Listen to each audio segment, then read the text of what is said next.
Assalamualaikum warahmatullahi wabarakatuh. Saya Himatul Khaira dari Fakultas Tarbiyah Prodi PAI kelas 2D. Di sini saya akan membahas tentang klasifikasi pembelajaran menurut para tokoh.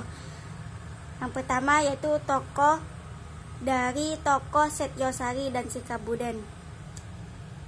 Terbagi menjadi 3, yaitu yang pertama media pembelajaran 2 dimensi. Media pembelajaran 2 dimensi ini adalah media yang menampilkannya tanpa menggunakan proyeksi, memiliki panjang dan lebar, dan media pembelajaran 2 dimensi ini hanya bisa diamati dari satu arah saja.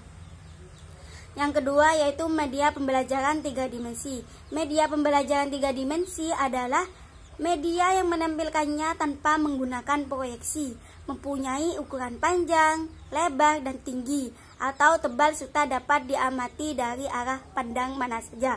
Yang ketiga yaitu media pandang diam. Media pandang diam adalah media yang menggunakan media proyeksi dan hanya menampilkan gambar di dalam layar, atau tidak bisa bergerak atau statis.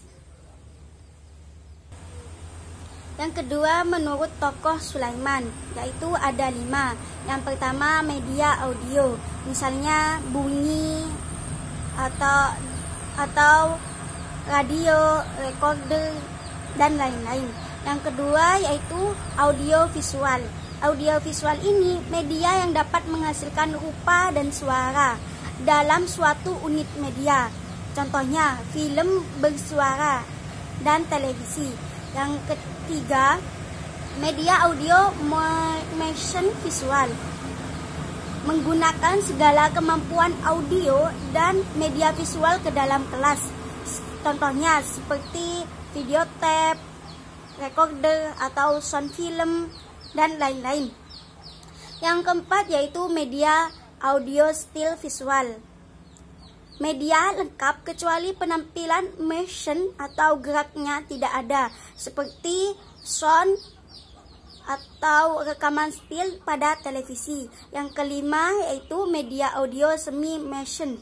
Media yang berkemampuan menampilkan titik-titik tetapi tidak bisa mentransmit secara utuh suatu motion yang nyata. Contohnya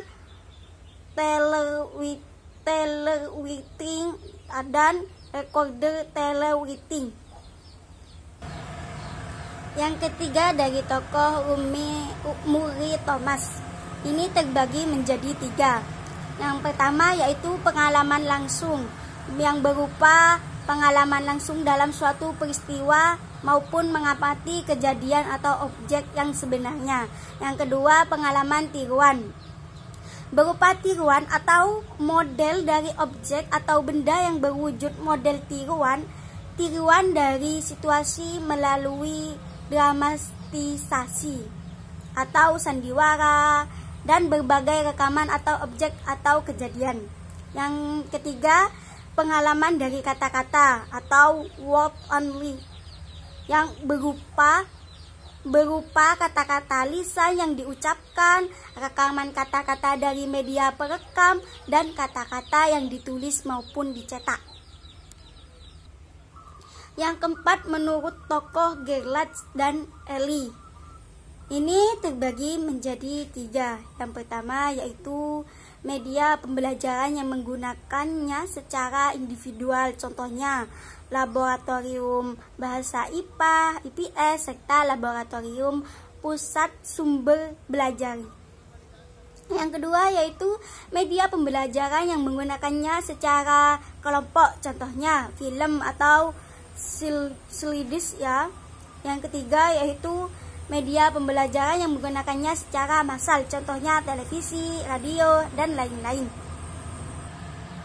Yang kelima dari tokoh Rudy Brett.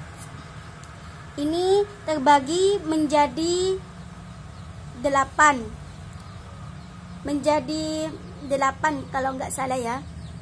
Kalian bisa lihat di belakang. Yang pertama yaitu media audio visual gerak seperti film suara atau pita video atau film TV. Yang kedua yaitu media audio visual diam seperti film rangkai suara, halaman suara. Yang ketiga audio semi gerak seperti tulisan jauh bersuara, film tulisan jauh bersuara. Yang keempat media visual bergerak seperti film bisu, kan bergerak ya, jadi tidak ngomong, bergerak gitu. Yang